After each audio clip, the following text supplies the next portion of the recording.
mas, de alguma maneira, Israel e os Estados Unidos parece que estão caminhando nessa direção com notícias novas e uma conversa que o Trump teve ontem com os curdos do Irã. Deixa eu voltar aqui para o mapa.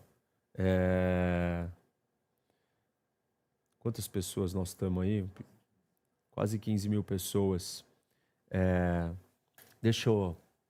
Deem like, pessoal. Não esqueçam de dar like aqui na live. Aqui, né? Iraque, então, aqui no norte do Iraque nós temos os curdos, aqui nessa região da Síria temos os curdos, a Turquia aqui também tem curdos e aqui no Irã também tem curdos. Então, o que acontece? Os curdos é o maior povo do mundo apátrida, sem nação. E os curdos do Irã, o Trump teve uma conversa com as lideranças dos curdos iranianos e Israel e os Estados Unidos estão arrumando meios de armá-los. E eles vão, então, iniciar uma revolta armada popular. Tem algumas preocupações. Além da preocupação de virar uma guerra civil, fragmentar o país, que vários países árabes não gostariam, até mesmo aqueles que estão sendo atacados pelo Irã. Mas tem outras preocupações, que é um caos generalizado, e tem preocupações geopolíticas locais. Por exemplo, os curdos do Iraque, né, eles não querem ser vistos pelo Irã como alguém que estão ajudando a derrubar o governo iraniano. Eles não querem se envolver, eles querem ficar neutros. E os curdos da Turquia também podem acabar se envolvendo. Como que a Turquia vai ver esse movimento dos curdos? Ela não vai gostar. O Iraque também não vai gostar. A Síria também não vai gostar.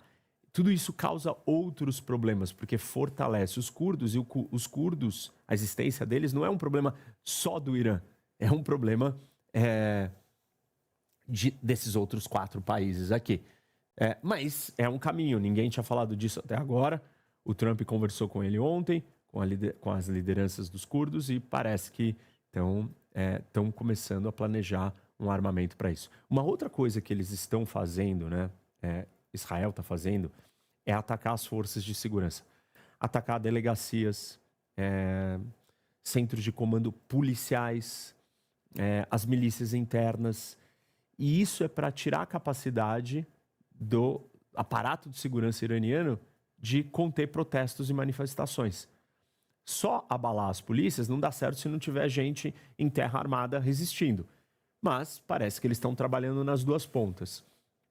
Eu diria assim, que talvez a tendência é que os Estados Unidos está mais cauteloso na mudança de regime, está indo com mais calma, mas Israel quer a mudança de regime. Então, algumas das ações de Israel são mais direcionadas para a mudança de regime. Os Estados Unidos dão sinais dúbios. O Trump liga para o líder dos curdos, mas, ao mesmo tempo, ele não fala explicitamente que ele quer mudar o regime, e dentro dos Estados Unidos o Rubio e outros ficam explicando para constituintes, para o Congresso e para uma série de pessoas, né, stakeholders da democracia americana, que os Estados Unidos não estão tentando mudar o regime. E isso é o ponto-chave aqui. Os Estados Unidos não estão tentando mudar o regime, então ele tem que falar uma coisa, mas ao mesmo tempo o Trump vai lá e faz um movimento que é ligar para os curdos e dizer que está apoiando eles e que está armando eles. É um movimento muito sólido de derrubada do regime. Os movimentos de Israel são inconfundíveis. Israel está fazendo tudo o que pode para derrubar o regime. Israel sozinha consegue? Não. Israel consegue fazer isso sem autorização americana? Também não. Porque se Israel decidir armar os curdos sozinha, não vai poder fazer isso se os Estados Unidos não tiver aceitado. Certo? Israel não vai comprar uma briga desse tamanho maior do que pode segurar se o Trump, pelo menos nos bastidores, falar para Israel, tá bom, faz você, eu vou falar que eu não quero fazer isso, mas eu estou deixando você fazer para a discussão interna da política doméstica americana, eu fico seguro.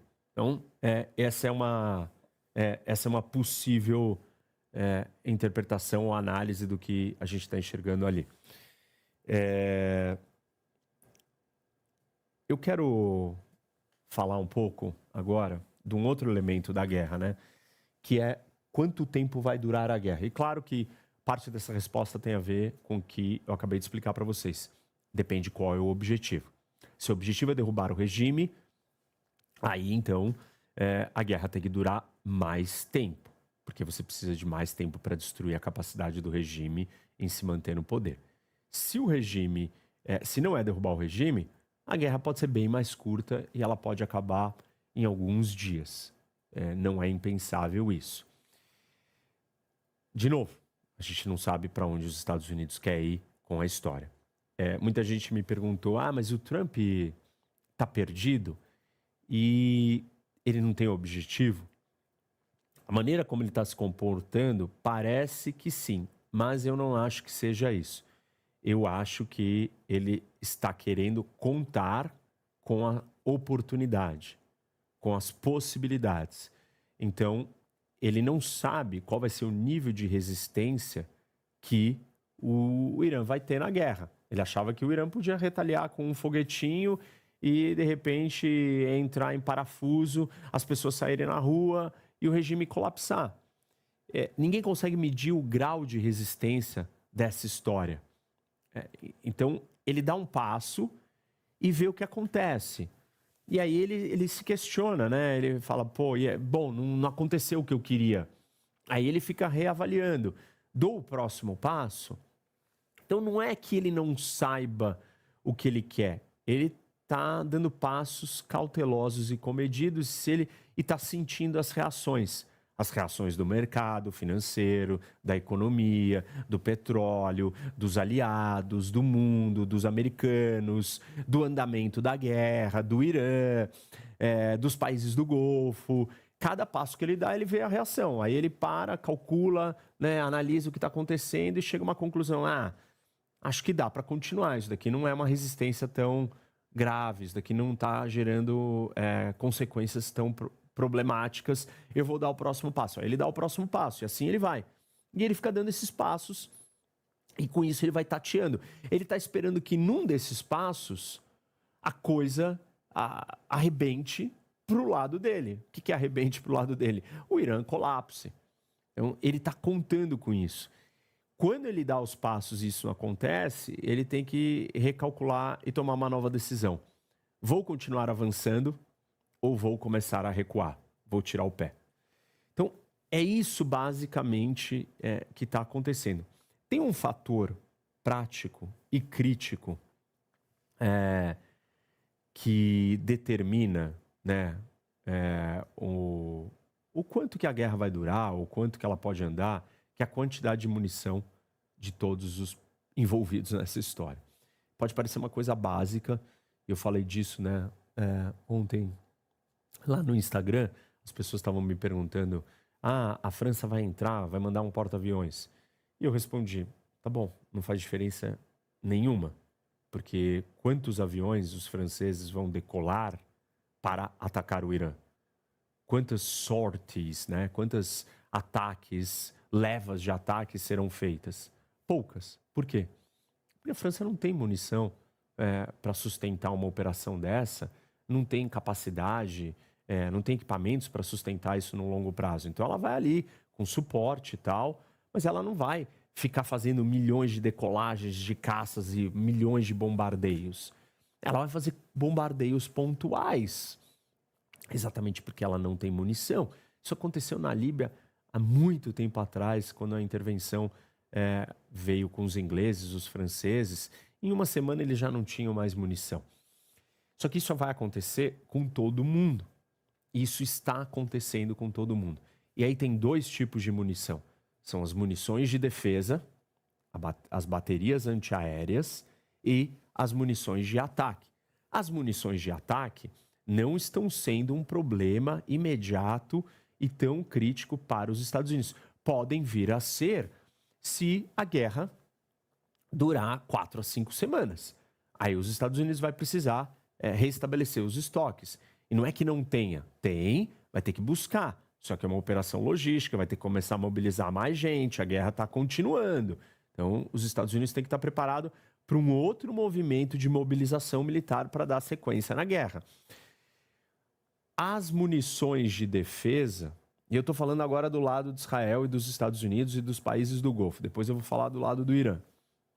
Então, para o ataque israelense e americano, munições para o ataque, as coisas ainda estão em ordem.